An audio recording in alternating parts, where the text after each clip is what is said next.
Hello friends, welcome to Tales Haven. I hope you find my story videos interesting and engaging. Kindly subscribe to my YouTube channel for more stories. Thank you as you do so.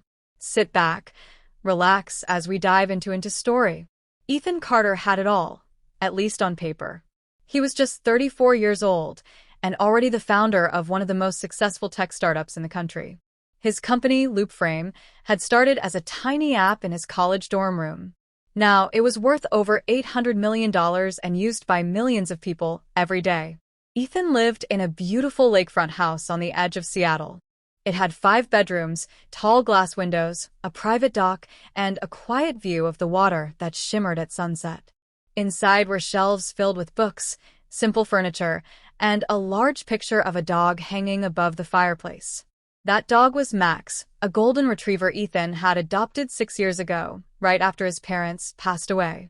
Max had been a rescue, but in many ways, it was Ethan who had been saved. Despite his wealth, Ethan never felt the need to show it off. He wore old jeans and plain t-shirts, drove a dusty 2011 Honda Civic, and still brewed his own coffee every morning in a chipped blue mug he'd had since college. To strangers, he looked like just a regular guy, maybe even someone struggling to get by.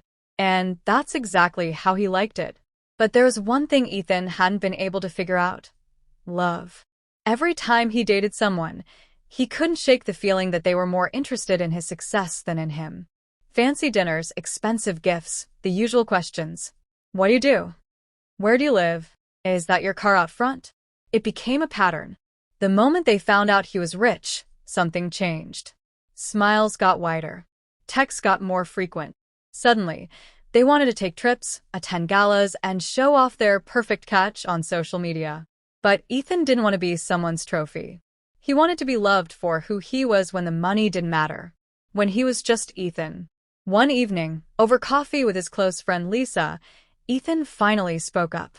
"I think I'm done with dating," he said, scratching Max behind the ears as the dog laid beside the table. Lisa, a smart, sharp woman who had known him since high school, raised an eyebrow. "Why?" "You're single, you're kind, you're stable, and you love dogs. What more could anyone want?" Ethan chuckled. "Maybe someone who owns a private jet or wears Gucci." Lisa leaned forward. "You think everyone's after your money?" "I know they are," Ethan said softly.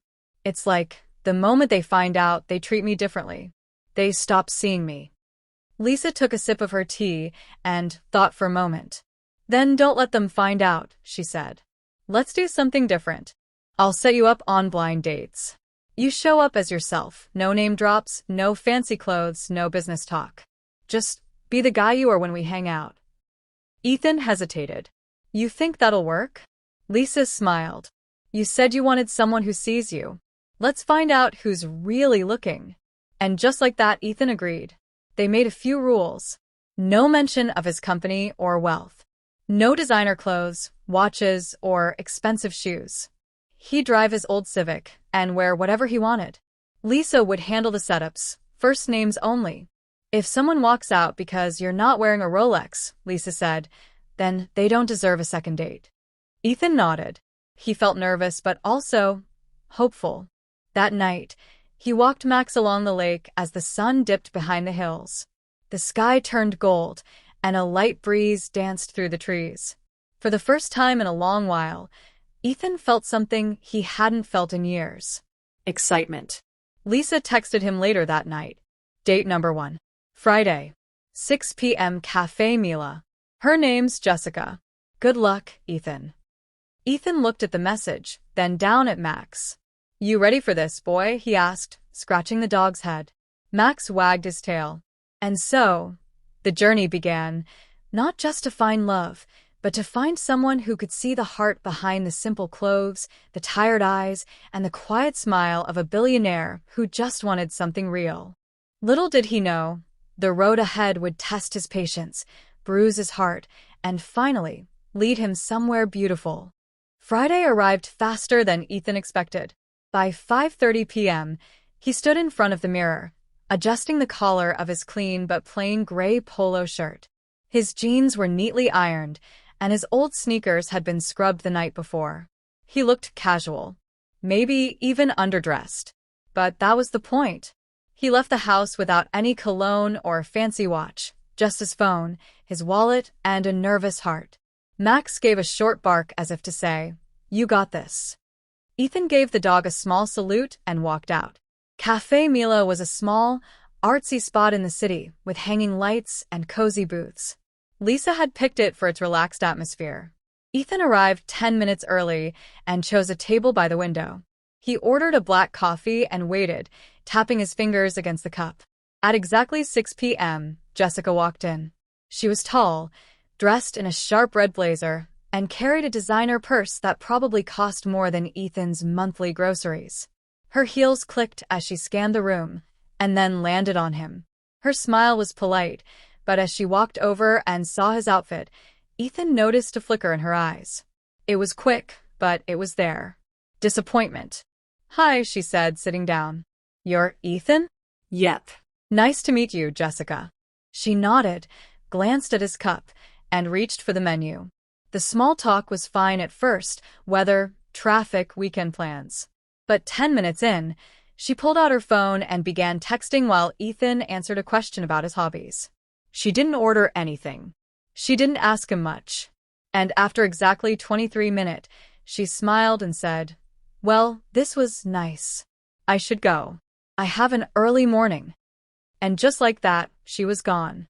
Ethan watched her walk out, sighed, and paid the bill.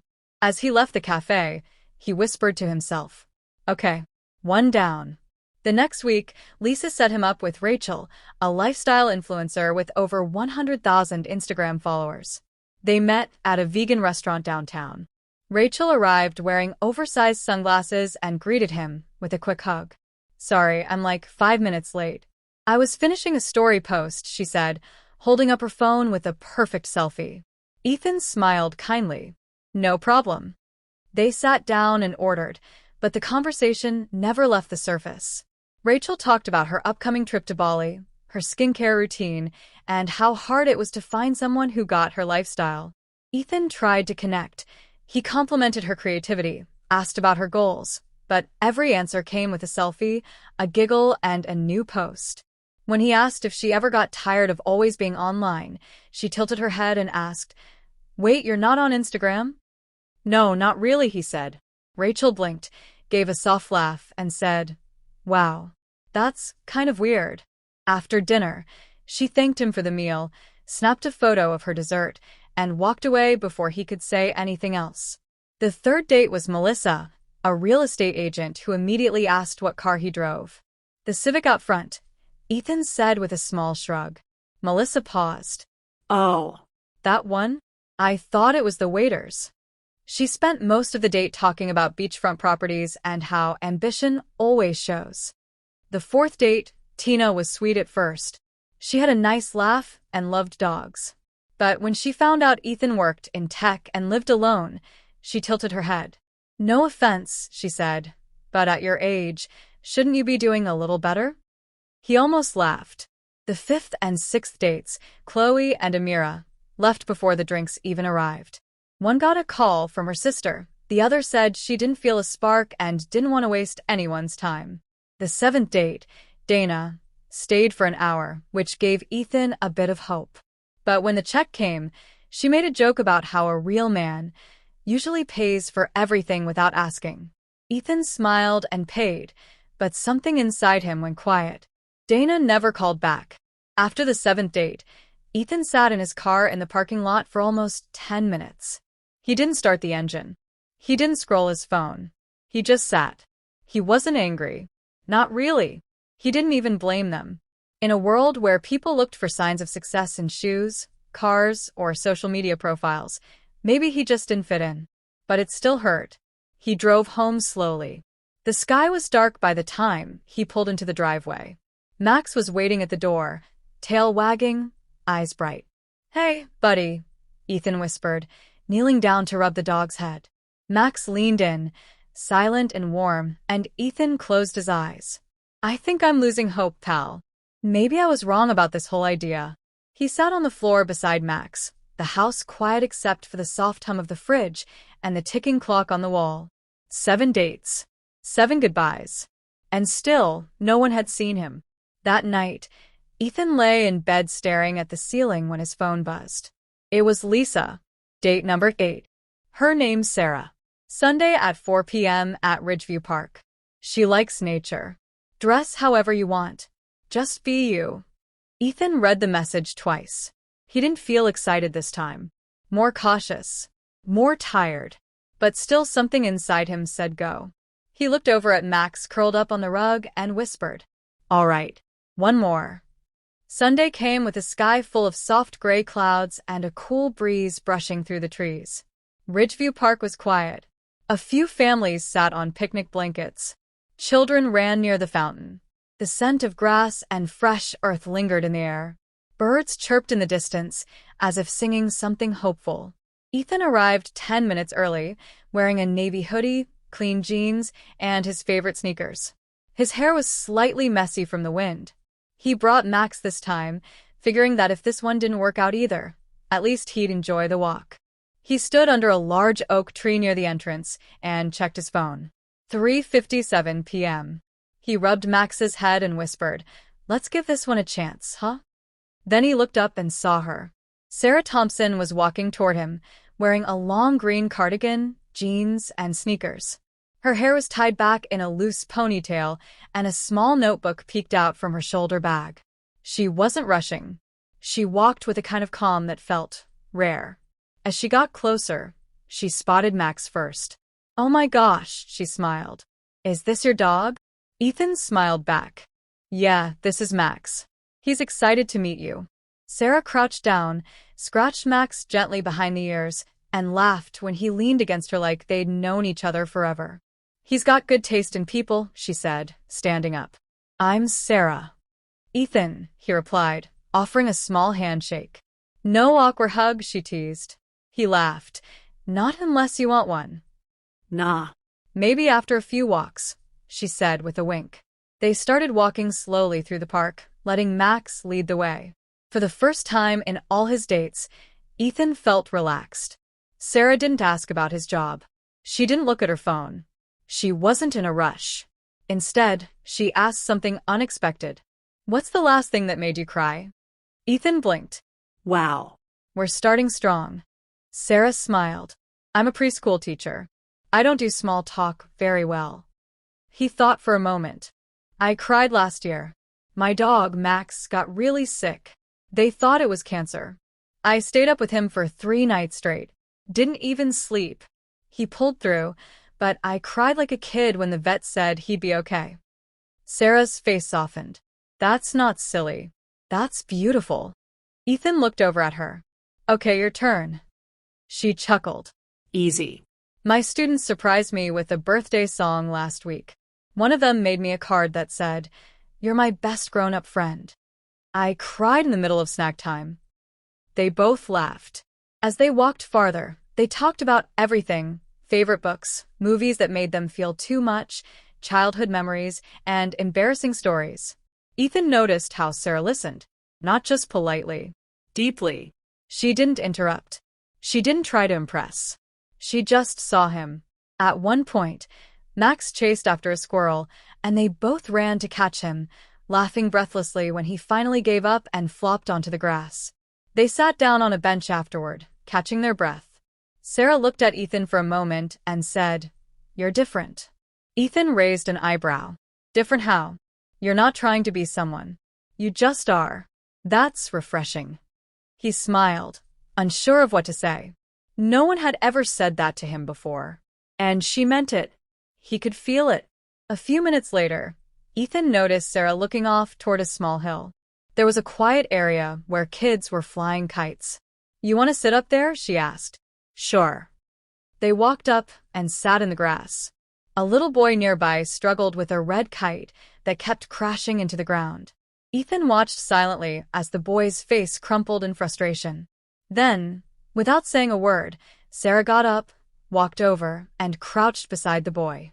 She talked to him gently, helped him untangle the string, and showed him how to catch the wind. 5 minutes later, the kite soared. The boy grinned and looked back at his mother, who waved proudly. Sarah gave him a high five and returned to Ethan's side, brushing grass off her jeans. "You didn't have to do that," Ethan said softly. Sarah smiled. "I know." But he looked like he needed someone in that moment. Ethan looked at her for a long time. The way she cared without needing credit. The way she noticed small things. It hit him all at once. This woman was different. She was everything the others weren't. She didn't care about what he wore, what he drove, or who he was on paper. She hadn't even asked what he did for work. She just saw him. And for the first time in a long, long while, Ethan felt seen.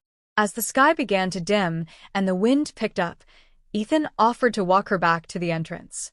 They stood under the same oak tree where they'd met just an hour earlier, but something had changed. The space between them felt warmer now. Lighter. "I had a great time," Sarah said, hugging Max goodbye first. "Me too," Ethan said gently. "More than I expected." She smiled. "I'd like to do it again, if that's okay." Ethan felt a lump rise in his throat, but this time, it was a good one. "I'd love that." She leaned in and gave him a soft hug. And just before walking away, she turned back and added, "Don't worry. I wasn't looking for someone rich. I was looking for someone real." Ethan stood there as she disappeared into the crowd, Max sitting beside him. He looked down at his dog, eyes shining with emotion, and whispered, "I think we just met her, buddy." The following week felt different. Ethan smiled more. He woke up earlier. Even Max seemed to notice something had shifted. The usual weight on Ethan's shoulders, the one he carried after every failed date, was gone. Now there was something else. Hope. He and Sarah had texted almost every day since the park. Their conversations were light, thoughtful, and easy. She'd send him random photos of her preschool art projects, and he'd reply with pictures of Max wearing ridiculous sunglasses or napping in strange positions. But beneath the laughter and comfort, something began to stir inside Ethan, a quiet fear. Sarah didn't know who he really was. Not fully. And if this was going to be something real, she had to know the truth. It took Ethan 2 days to build up the courage. He didn't want to lose her. But he also didn't want to lie. He had promised himself from the beginning that if someone gave him a genuine chance, he would be honest, no secrets. He invited her to his place the following Saturday. "I make a decent cup of coffee," he joked over text. "Max wants to see you too." Sarah replied instantly. Deal. "But only if I get to meet the famous blue coffee mug." Ethan laughed. That mug had become a running joke between them ever since he told her he couldn't throw it away, even though it was chipped, scratched, and ancient. Just like that, it was set. He spent that Saturday morning pacing around his living room. The house, normally quiet and peaceful, now felt too big. Too polished. He looked around at the high ceilings, the designer kitchen, the custom bookshelves, none of which Sarah had seen yet. He wondered, will this change everything? At 3 p.m. sharp, the doorbell rang. Ethan opened the door to find Sarah holding a small box of cookies in one hand and a dog toy in the other. "These are for you," she smiled. "And this is for Max." Max barked in approval and gently grabbed the toy from her hand. Ethan stepped aside and said, "Come on in." Sarah walked in and froze for a moment, eyes scanning the space. "Wow," she said softly. "This is beautiful." Ethan cleared his throat. "Thanks. I wanted to talk to you about something. But first, coffee." "Only if it's in the mug," she teased. He grinned. "Wouldn't dare use anything else." They sat on the couch, each holding a warm cup. Max lay between them, happily chewing on his new toy. Ethan stared at his mug for a moment before speaking. "There's something I've been meaning to tell you," he said quietly. Sarah looked up. "Okay. I haven't been dishonest, but I haven't told you everything either."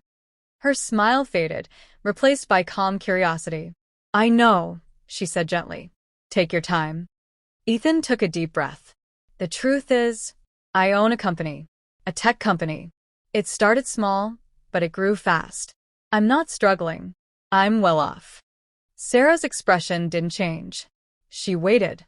"I didn't tell you because I've been on 7 blind dates before you," he continued, his voice lower. "And every single one walked away the moment they realized I didn't look rich. I showed up like this." He gestured to his hoodie and jeans, and they saw someone unimportant. He looked at her now, eyes vulnerable. But you didn't. You saw me. You laughed with me. You didn't ask what I did or how much I made. And that meant more to me than I can explain. A long silence followed. Ethan's heart pounded. Sarah set her mug down and looked at him. Then she did something he didn't expect. She reached out, gently took his hand, and smiled. "Thank you for telling me," she said. "That wasn't easy." Ethan searched her face for disappointment, for anger, for anything that said, "You lied." But none of that was there. Only warmth. "I figured you had something unique going on," she added. "Not many people stay so grounded. Honestly, the fact that you waited to tell me makes sense." "You're not upset?" he asked. Sarah shook her head. No. "I'd only be upset if you thought I was the kind of person who needed to be impressed." Her voice softened. "I've been around people who wanted to be chased. People who wore their status like armor. But when I met you, I felt safe. Like I didn't have to pretend. And now I understand why you carry yourself the way you do." Ethan swallowed hard. "So, what now?" She leaned back, still holding his hand. "Now we finish our coffee. You tell me how a guy in old sneakers built a tech company from scratch. And maybe later, we take Max for a walk by the lake." That afternoon turned into evening. Ethan told her everything, his college days, how Max helped him through grief, how success never felt like success because he was always alone. Sarah listened the way she always did, quietly, fully, with her heart open. She told him stories too, about growing up with a single mom, her students who made her laugh and cry, and how she'd always believed love was something simple, not shiny. By the time the sun set over the lake outside his window, Ethan felt lighter than he had in years. There were no walls left, no secrets. Just two people sitting side by side, watching the sky change colors in silence, and holding hands like it was the most natural thing in the world. As the last light faded, Sarah turned to him and whispered, "I wasn't looking for a man with money, Ethan. I was looking for a man with a heart. And I found him." Ethan blinked back the tears that rose in his eyes. He didn't speak. He didn't need to. He just pulled her close, wrapped his arms around her, and for the first time in a very long time, he felt home. 1 year later, the same sun that once set quietly over the lake now rose with purpose. It was the kind of morning that felt special before anything even happened. The sky was clear and soft blue. A gentle wind passed through the trees, carrying the scent of blooming flowers and fresh grass. Birds chirped in perfect harmony, as if rehearsed. Everything was calm. But today wasn't just any day. Today, Ethan Carter was getting married.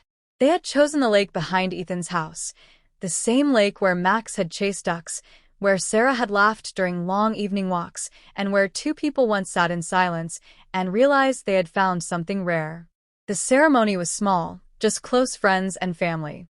Rows of white chairs stood facing the water. A simple wooden arch was decorated with soft white roses and vines, with a cloth that danced gently in the wind. There were no gold statues, no velvet carpets, no flashing lights. Just beauty, just peace, just love. Lisa, the friend who had set Ethan up on all 8 blind dates, was standing near the front with a proud smile on her face. She leaned toward a guest beside her and whispered, "Can you believe she was number 8? The guest smiled. Sometimes the best comes last.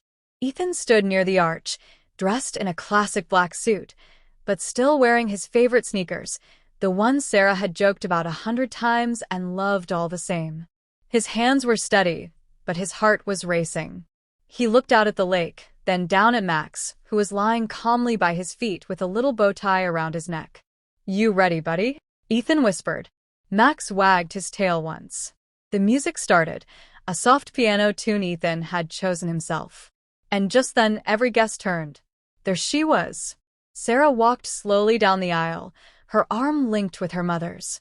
Her dress was simple, flowing, with lace that caught the light just enough to sparkle. Her hair was tied back, loose and natural, with a small flower tucked above her ear. But it wasn't the dress or the way the sunlight made her glow that made Ethan's eyes fill with tears.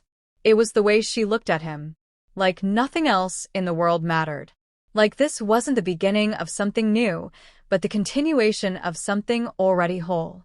Sarah's eyes never left his as she stepped forward, and when she finally reached him, she whispered softly, "I still see you." Ethan nodded, unable to speak. She didn't need a long speech. He didn't need one either. Their eyes had already said everything. The officiant spoke for a few moments, then asked if they had personal vows. Ethan cleared his throat, held Sarah's hands, and spoke slowly. "I once sat in this very place thinking I might never be truly seen. That maybe love, for me, was meant to be filtered through fear, guarded by doubt. Then you came, without demands, without expectations, and you saw something in me I thought was invisible." He paused, voice trembling. "You didn't want the car or the title or the money. You wanted the man who cried over his dog and drank from a chipped blue mug. You gave me peace. And I promise, for the rest of our lives, I will give it back to you." Sarah smiled through tears, then gave her vows. "You told me once you were afraid to be yourself. But the man I met was already perfect. Not because of what he owned, but because of how he loved, how he listened, how he cared. You gave me a place to rest, a place to dream, and a place to laugh. I see you, Ethan. Always have. Always will." The crowd was quiet. You could hear sniffles. Even Lisa was wiping her eyes. When they kissed, it wasn't dramatic or loud. It was gentle. Real. The kind of kiss that doesn't ask for attention, only understanding. Max barked once, causing laughter across the chairs. And then, just like that, they turned and walked back down the aisle, hand in hand, into a life that had been quietly building all along. Later that night, the guests had left. The lights had dimmed. The stars came out to cover the sky like diamonds on black velvet. Ethan and Sarah sat on a blanket by the lake with Max between them. A small fire crackled nearby. Their shoes were off. The only sound was water and wind. Sarah leaned her head on Ethan's shoulder. "You know," she said, "you still haven't thrown out that blue mug." He smiled. "Never will." They both laughed quietly.